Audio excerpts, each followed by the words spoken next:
ನಮಸ್ಕಾರ ಸ್ನೇಹಿತರೆ, ನಾನು ನಿಮ್ಮ ಗೆಳೆಯ ಚಂದ್ರಶೇಖರ್ ಮಾತಾಡ್ತಾ ಇರೋದು ಆನೆಕುದುರೆ ಪ್ರೇಮಿ. ನೋಡಿ ಸ್ನೇಹಿತರೆ, ನಾನಿವತ್ತು ಒಂದು ತವಾ ಫಿಶನ್ನು ಒಂದು ಫ್ರೈ ಮಾಡಿಸ್ಕೊಂಡಿದ್ದೀನಿ. ಇದ್ರ ಜೊತೆಗೆ ಏನಪ್ಪ ಅಂತಂದರೆ ನೀವು ನೋಡ್ತಾ ಇರ್ಬೋದು, ಇದು ಪರೋಟ. ಆ್ಯಕ್ಚುಲಿ ಸ್ವಲ್ಪ ಒಂದು 2 ಪರೋಟ ತೊಗೊಂಡಿದ್ದೆ, ಮತ್ತು ಇನ್ನೂ ಒಂದು ಪರೋಟ ರೆಡಿ ಇದೆ ಸ್ನೇಹಿತರೆ. ನೀವು ನೋಡ್ತಾ ಇದ್ದೀರಲ್ವಾ, ಇದು ಪರೋಟ.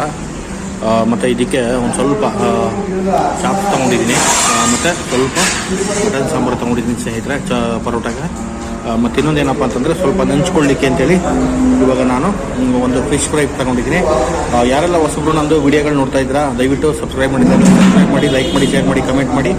ಸಬ್ಸ್ಕ್ರೈಬ್ ಮಾಡಿರೋರು ಫುಲ್ ವಿಡಿಯೋ ವಾಚ್ ಮಾಡಿ, ನಿಮ್ಮ ಫ್ರೀ ಟೈಮ್ನಲ್ಲಿ ಲೈಕ್ ಮಾಡಿ, ಶೇರ್ ಮಾಡಿ, ಕಮೆಂಟ್ ಮಾಡಿ ಅಂತೇಳಿ ತಿಳಿಸ್ತಾ ಇದ್ದೀನಿ. ನೋಡಿ ಸ್ನೇಹಿತರೆ, ಇದು ಆಯಿಲ್ ಫ್ರೈ ತುಂಬ ಚೆನ್ನಾಗಿದೆ, ಟೇಸ್ಟಿಯಾಗಿದೆ, ಮನೆ ಊಟ ಅಂತೇಳಿ. ಮತ್ತು ರಿಂಗ್ ರೋಡ್ನಲ್ಲಿ ಇರ್ತಕ್ಕಂಥದ್ದು. ಡಿಸ್ಕ್ರಿಪ್ಷನ್ಲಿ ಒಂದ್ಸರಿ ಬಂದು ವಿಸಿಟ್ ಮಾಡಿ. ಇಷ್ಟೇ ನಾನು ಈ ವಿಡಿಯೋ ಮುಗಿಸ್ತಾ ಇದ್ದೀನಿ.